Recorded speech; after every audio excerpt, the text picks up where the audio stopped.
मध्य प्रदेश को मिली वंदे भारत की सौगात। प्रधानमंत्री नरेंद्र मोदी ने भोपाल में वंदे भारत एक्सप्रेस को दिखाई हरी झंडी। रानी कमलापति रेलवे स्टेशन से नई दिल्ली तक चलेगी वंदे भारत एक्सप्रेस। 7.25 घंटे में सफर तय करेगी। प्रधानमंत्री नरेंद्र मोदी ने देश को 11वीं वंदे भारत एक्सप्रेस का दिया तोहफा। सीएम शिवराज सिंह चौहान और रेल मंत्री अश्विनी वैष्णव मौजूद रहे। भोपाल में प्रधानमंत्री मोदी ने जनसभा को एड्रेस किया। इंदौर में हुए मंदिर हादसे पर जताया दुख। घायलों के जल्द स्वस्थ होने की कामना की। प्रधानमंत्री नरेंद्र मोदी ने कहा, भारत अब नई सोच, नई अप्रोच से कर रहा काम। पूर्व सरकारों ने तुष्टीकरण में देशवासियों के संतुष्टीकरण पर ध्यान नहीं दिया। प्रधानमंत्री नरेंद्र मोदी ने भोपाल नई दिल्ली वंदे भारत ट्रेन में स्कूली छात्रों से संवाद किया। रेलवे कर्मचारियों से भी मुलाकात की। प्रधानमंत्री नरेंद्र मोदी ने कमलापति स्टेशन के लोकार्पण को किया याद। कहा, आज मुझे यहीं से दिल्ली के लिए भारत की आधुनिकतम वंदे भारत ट्रेन को रवाना करने का सौभाग्य प्राप्त हुआ। केंद्रीय गृह मंत्री अमित शाह ने मिजोरम को दी 2415 करोड़ के विकास परियोजनाओं की सौगात। आइजोल में कई परियोजनाओं का किया उद्घाटन और शिलान्यास। अमित शाह ने असम राइफल्स की नई बटालियन के मुख्यालय की रखी आधारशिला। नॉर्थ ईस्ट आर्म्ड ग्रुप से भी उन्होंने अपील की। कहा, मुख्यधारा में आए, लोकतंत्र का हिस्सा बने। बिहार के 2 दिवसीय दौरे पर पटना पहुंचे अमित शाह। रविवार दीघा और नवादा में करेंगे जनसभा। करोड़ों रुपयों की विकास परियोजनाओं की सौगात देंगे। गृहमंत्री अमित शाह का सासाराम का दौरा रद्द। बिहार में हिंसा की वजह से दौरा रद्द हुआ।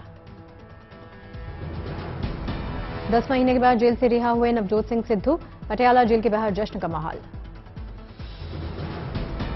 जेल से निकलते ही नवजोत सिंह सिद्धू ने समर्थकों का अभिवादन किया। बोले, सोनिहाल के समर्थकों ने लगाए नारे।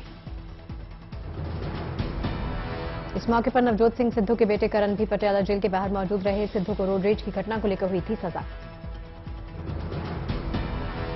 सुप्रीम कोर्ट ने सुनाई थी 1 साल की सजा। अच्छे व्यवहार और छुट्टी नहीं लेने की वजह से सजा कम। पीएम डिग्री मामले में सीएम अरविंद केजरीवाल की प्रेस कॉन्फ्रेंस। कहा, जनतंत्र में जानकारी मांगने की आजादी होनी चाहिए। गुजरात हाईकोर्ट के फैसले पर बोले अरविंद केजरीवाल। कहा, गुजरात हाईकोर्ट ने ऑर्डर में कहा कि प्रधानमंत्री की शिक्षा की जानकारी नहीं ले सकते। प्रधानमंत्री मोदी पर सीएम केजरीवाल ने कसा तंज। कहा, प्रधानमंत्री नरेंद्र मोदी के बयान विचलित करते हैं। सीएम अरविंद केजरीवाल ने प्रधानमंत्री पर साधा निशाना। कहा, पढ़ा लिखा आदमी नाली से गैस निकालने की बात नहीं करेगा। प्रधानमंत्री मोदी के फैसलों को लेकर भी सीएम केजरीवाल ने उठाए सवाल। कहा, देश के प्रधानमंत्री पढ़े लिखे होते तो कभी नोटबंदी नहीं होती। सीएम केजरीवाल के बयान पर बीजेपी का पलटवार। कहा, भ्रष्टाचार छिपाने के लिए डिग्री विवाद ला रहे अरविंद केजरीवाल। गुजरात हाईकोर्ट के मामले पर बीजेपी ने लगाया आरोप। कहा, केजरीवाल ने सिर्फ अदालत का समय खराब किया। बीजेपी ने भ्रष्टाचार के लिए केजरीवाल को बताया जिम्मेदार। कहा, कट्टर ईमानदार सबसे ज्यादा भ्रष्ट। केजरीवाल सरकार के मंत्रियों को लेकर भी बीजेपी ने साधा निशाना। कहा, आपके कई नेता घोटाले में शामिल। बीजेपी ने सीएम केजरीवाल की कार्यप्रणाली पर भी उठाया सवाल। कहा, केजरीवाल किसी फाइल पर साइन नहीं करते। कमर्शियल एलपीजी सिलेंडर की कीमतों को लेकर दिल्ली वालों के लिए गुड न्यूज आई है। 19 किलो की सिलेंडर की कीमत में 91 रुपए 50 पैसे की कमी। अब दिल्ली में 2028 रुपए में मिलेगा कमर्शियल सिलेंडर। घरेलू सिलेंडर की कीमतों में कोई बदलाव नहीं। आज से देश में नए इनकम टैक्स रिजीम के नए स्लैब्स लागू। स्लैब की संख्या को 6 से घटाकर 5 किया गया। आज से गोल्ड की ज्वेलरी पर हॉलमार्किंग को अनिवार्य किया गया है। 4 अंकों के हॉलमार्क यूनिक आइडेंटिफिकेशन वाली ज्वेलरी की अब नहीं होगी बिक्री। एचएएल को अब तक का सबसे अधिक राजस्व जुटाने पर प्रधानमंत्री नरेंद्र मोदी ने बधाई दी। वित्त वर्ष 2022-23 में 26,500 करोड़ रुपए कमाए। महिलाओं के लिए बचत से जुड़ी गुड न्यूज। आज से महिला सम्मान सेविंग की होगी शुरुआत। महिला सम्मान सेविंग में एक ही बार निवेश की सुविधा। 2 लाख रुपए तक किया जा सकता है निवेश। आज से स्मॉल सेविंग्स में निवेश करने वाले को डिपॉजिट पर मिलेगा ज्यादा ब्याज। ब्याज दरों में 70 बेसिस पॉइंट्स का इजाफा। आज से दिल्ली मेरठ एक्सप्रेसवे और NH9 पर सफर करना आसान होगा। महंगा भी हो जाएगा। टोल टैक्स की कीमतों में करीब 10% की बढ़ोतरी। नए फाइनेंशियल ईयर में म्यूचुअल फंड्स के में किए गए निवेश पर शॉर्ट टर्म कैपिटल गेन्स के तहत लगेगा टैक्स। सरकार ने लॉन्ग टर्म कैपिटल गेन्स को खत्म किया। गया में सर्वश्रेष्ठ ऑपरेशन ट्रॉफी पहुंचते ही सीआरपीएफ के जवानों और अधिकारियों ने मनाया जश्न। सीआरपीएफ की 159वीं बटालियन को मिली है ये ट्रॉफी। महिला क्रिकेटर शेफाली वर्मा का रोहतक में हुआ शानदार स्वागत। शेफाली की कैप्टनसी में टीम इंडिया ने जीती अंडर 19 T20 वर्ल्ड कप की ट्रॉफी। मार्च महीने के जीएसटी कलेक्शन ने भरी मोदी सरकार की झोली। 1,60,000 करोड़ रुपए जमा हुए, अब तक का दूसरा सबसे ज्यादा जीएसटी कलेक्शन। महोबा के जिले अस्पताल में हुआ विशेष संचारी रोग नियंत्रण का शुभारंभ। लोगों में जागरूकता लाने के लिए प्रचार वैन की गई रवाना। देवघर में आ रही विकास की बयार सीएनजी रिफिलिंग सेंटर का हुआ उद्घाटन। जल्द ही देवघर को मिलेगा एलपीजी गैस कनेक्शन।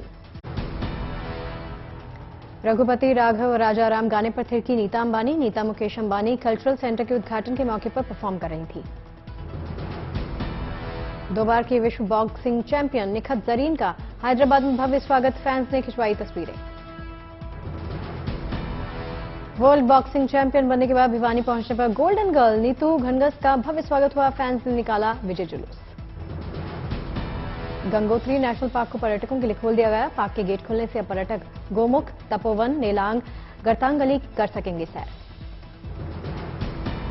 रिटायरमेंट को यादगार बनाने के लिए सोनीपत में एक शख्स किराए के हेलीकॉप्टर से पहुंचा गांव वालों ने फूल माला पहनाकर अजीत सिंह का स्वागत किया।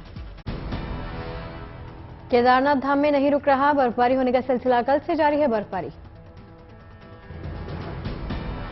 रुद्रप्रयाग में बर्फबारी के चलते केदारनाथ यात्रा की तैयारी भी प्रभावित। 25 अप्रैल को खुलेंगे केदारनाथ के कपाट। शिमला जिले के रामपुर उपमंडल में चट्टान गिरने से रास्ते बंद हुए। लैंडस्लाइड से आसपास के इलाकों में बिजली आपूर्ति ठप। रामनगर से पहाड़ों पर जोरदार बारिश के चलते उफान पर नाले, कई जगह रास्ते बंद। असम में मौसम विभाग ने जारी किया अलर्ट। तेज हवाएं चलने के साथ हो सकती तेज बारिश, लोगों से सावधान रहने की अपील। फतेहपुर शेखावटी में किन्नर पूनम बाई ने पेश की मिसाल। गरीब बेटी की शादी में सभी रस्में खुद निभाई। जमुई की बेटी सुरुचि ने गांव का नाम रोशन किया। मैट्रिक की परीक्षा में राज्य स्तर पर 5वां रैंक हासिल किया। हरियाणा के अंबाला में G20 के प्रतिनिधियों के साथ सांस्कृतिक कार्यक्रम का आयोजन। इस दौरान मुख्यमंत्री मनोहर लाल खट्टर भी मौजूद रहे। गुवाहाटी हाईकोर्ट ने अपनी प्लैटिनम जुबली सेलिब्रेट की। साइकिल रैली का आयोजन हुआ। झीलों की नगरी उदयपुर में राधा जी बाबजी को लगाया गया 21 क्विंटल खीर का भोग। लोगों ने चखा प्रसाद। दार्जिलिंग में चाय के बागान में स्थानीय महिलाएं लोकगीत पर नजर आई नृत्य करती हुई। विदेशी मेहमान भी थिरकते नजर आए। पंजाब के सीएम भगवंत मान ने कीरतपुर साहिब, आनंदपुर साहिब, नांगल, ऊना टोल प्लाजा को फ्री किया। लोगों के रोजाना बचेंगे करीब 10 लाख रुपए। सरदार पटेल विश्वविद्यालय मंडी ने मनाया अपना पहला स्थापना दिवस। मंडी से कांग्रेस की लोकसभा सांसद प्रतिभा सिंह ने समारोह में शिरकत की। सहरसा जिले का 70वां स्थापना दिवस बड़े ही धूमधाम से मनाया गया। डीएम और एसपी ने फहराया झंडा, बच्चों ने निकाली प्रभात फेरी। नांदेड़ में मराठवाड़ा मुक्ति संग्राम के अमृत महोत्सव पर स्वतंत्रता सेनानियों को किया गया सम्मानित। शहीद गोविंद पंसारे की समाधि पर कार्यक्रम आयोजित हुआ। भोपाल में कंबाइंड कमांडर्स कॉन्फ्रेंस में शामिल हुए प्रधानमंत्री नरेंद्र मोदी, रक्षा मंत्री राजनाथ सिंह, एनएसए अजीत डोभाल, तीनों सेनाओं के प्रमुख और सीडीएस जनरल अनिल चौहान भी रहे साथ। कंबाइंड कमांडर्स कॉन्फ्रेंस के दौरान प्रधानमंत्री मोदी और एनएसए अजीत डोभाल ने शस्त्रों का किया निरीक्षण। सैन्य अधिकारियों ने हथियारों से संबंधित जानकारी दी। रिकॉर्ड स्तर पर पहुंचा देश डिफेंस एक्सपोर्ट। रक्षा मंत्री राजनाथ सिंह ने थपथपाई मोदी सरकार की पीठ। भारत 85 से ज्यादा देशों को बेच रहा मेक इन इंडिया हथियार। 8 अप्रैल को हैदराबाद के दौरे पर जाएंगे पीएम मोदी। दक्षिण में दूसरी वंदे भारत एक्सप्रेस को दिखाएंगे हरी झंडी। कई परियोजनाओं का शिलान्यास और उद्घाटन भी होगा। 9 अप्रैल को कर्नाटक के दौरे पर रहेंगे प्रधानमंत्री मोदी और राहुल गांधी। प्रोजेक्ट टाइगर की स्वर्ण जयंती समारोह में शामिल होंगे पीएम। कोलार में राहुल सत्यमेव जयते कार्यक्रम की करेंगे शुरुआत। हावड़ा के शिवपुर क्षेत्र में स्थिति सामान्य, कुछ हिस्सों में अभी भी धारा 144 लागू।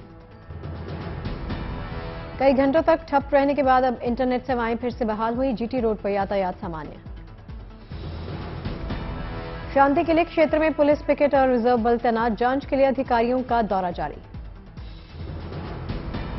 गृहमंत्री अमित शाह ने हावड़ा की कानून व्यवस्था की जानकारी ली। राज्यपाल सीवी आनंद बोस से फोन पर बात हुई।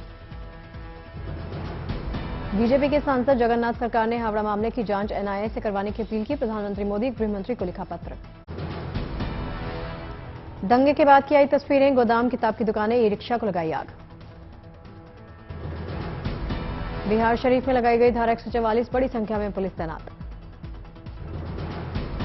सासाराम में दंगा के बाद डर के कारण पलायन जारी। 1 दर्जन से ज्यादा हिंदू परिवार अब तक कर चुके पलायन। सासाराम और नालंदा के हिंसक झड़प पर बोले आरजेडी प्रवक्ता मृत्युंजय तिवारी। कहा, हिंसक झड़प के अपराधी सलाखों के पीछे होंगे। जेडीयू ने सासाराम और नालंदा में हुई घटना को लेकर जारी किया बयान। कहा, घटना में शामिल लोगों को छोड़ा नहीं जाएगा। कानून व्यवस्था को लेकर बिहार के मुख्यमंत्री नीतीश कुमार ने दिलाया भरोसा। कहा, साजिश करने वालों की पहचान होगी। लेकिन राज्य सरकार की तरफ से हर तरह का ये रहता है और ये घटना घटी है, ये बहुत दुख की बात है और जरूर कोई न कोई घचपच किया है। केंद्रीय मंत्री गिरिराज सिंह ने बिहार सरकार पर लगाया आरोप। कहा, राज्य में हिंसा हो रही है और मुख्यमंत्री चुपचाप देख रहे हैं। नीतीश कुमार ने अमित शाह के सासाराम दौरे को रद्द होने को लेकर नहीं दी कोई प्रतिक्रिया। कहा, हर नेता को दी जाती ही रही सुरक्षा। बिहार बीजेपी के अध्यक्ष सम्राट चौधरी ने कहा, राज्य सरकार ने रखी है धारा 144, इसलिए शाह का कार्यक्रम रद्द हुआ। झारखंड के जमशेदपुर में हिंसा के विरोध में सड़क पर उतरे लोग, आरोपियों पर कार्रवाई की मांग की। जमशेदपुर में नाराज लोगों ने पूरे इलाके में नारेबाजी की, दुकानें भी बंद करवाई। हैदराबाद से शोभा यात्रा के दौरान हंगामे का वीडियो सामने आया। नमाज के दौरान हुआ था हंगामा। शोभा यात्रा के दौरान मस्जिद के सामने रुक गए थे कुछ लोग, बाइक स्टंट्स के साथ कर रहे थे शोर। मस्जिद से कुछ लोगों ने निकलकर शोर मचा रहे लोगों को रोका, इसी दौरान झड़प हुई। अरुणाचल के नाहरलागुन में जाली चेक इस्तेमाल करने वाले 8 आरोपी धरे गए। एसबीआई से जाली चेक के जरिए कई करोड़ रुपए निकालने की कोशिश थी। ईडी ने हैदराबाद की कई फार्मा कंपनियों में ली तलाशी। 15 टीमों ने शहर में अलग अलग ठिकानों पर मारे छापे। इंदौर हादसे के बाद सतर्क हुआ प्रशासन। ग्वालियर नगर आयुक्त ने बावड़ियों और कुओं को लेकर एडवाइजरी जारी की। प्रयागराज के नेहरू कॉम्प्लेक्स में भीषण आग, 20 से ज्यादा फायर ब्रिगेड की गाड़ियां आग बुझाने में लगी। भीलवाड़ा में महिला स्वास्थ्यकर्मी ने रिटायरमेंट बनाया यादगार। ड्यूटी वाले गांव से हेलीकॉप्टर से लौटी घर। आपराधिक मुकदमे का सामान करने के लिए महज 24 घंटे में ट्रंप ने जुटाए $40 लाख। 4 अप्रैल को कोर्ट में होंगे पेश। पॉर्न स्टार स्टॉर्मी डेनियल्स को पैसा देने के मामले में पूर्व राष्ट्रपति में चलेगा केस। अंतर्राष्ट्रीय मुद्रा कोष ने यूक्रेन की इकोनॉमी को सहारा देने के लिए $15.6 अरब के लोन पैकेज को दी है मंजूरी। यूक्रेन के बूचा में युद्ध के दौरान मारे गए लोगों को श्रद्धांजलि। मोमबत्तियां जलाकर लोगों ने याद किया। ईरान के सरकारी टीवी का दावा, इजरायल ने सीरिया की राजधानी दमिश्क के बाहरी इलाके में गिराए हैं बम। सेंट्रल अमेरिकी देश ग्वाटेमाला पहुंची ताइवान की राष्ट्रपति साई इंग वेन। भारी भरकम आर्थिक मदद की कर सकती हैं ऐलान। अमेरिका के अरकानसास में आए विनाशकारी बवंडर से भारी तबाही। 110 किलोमीटर की रफ्तार से चली हवाओं की वजह से उड़ गए सैकड़ों घरों के छत। इराक की राजधानी बगदाद में रेतीले तूफान से दिन में छाया अंधेरा। पूरे शहर में धूल भरने से लोगों को सांस लेने में परेशानी। उत्तरी स्पेन में ऑस्टूरियस के हरे भरे जंगलों में लगी भीषण आग, कई गांव और शहरों को खाली करवाया। अमेरिका की राजधानी वाशिंगटन में ट्रांसजेंडर लोगों के प्रति भेदभाव के खिलाफ मार्च। ट्रांसजेंडर को समान अधिकार दिए जाने की मांग। रमजान के दूसरे शुक्रवार को दुनिया भर की मस्जिदों में नमाज के लिए दिखी भारी भरकम भीड़। यरूशलेम के अल अक्सा मस्जिद में कड़ी सुरक्षा के बीच अदा की गई नमाज।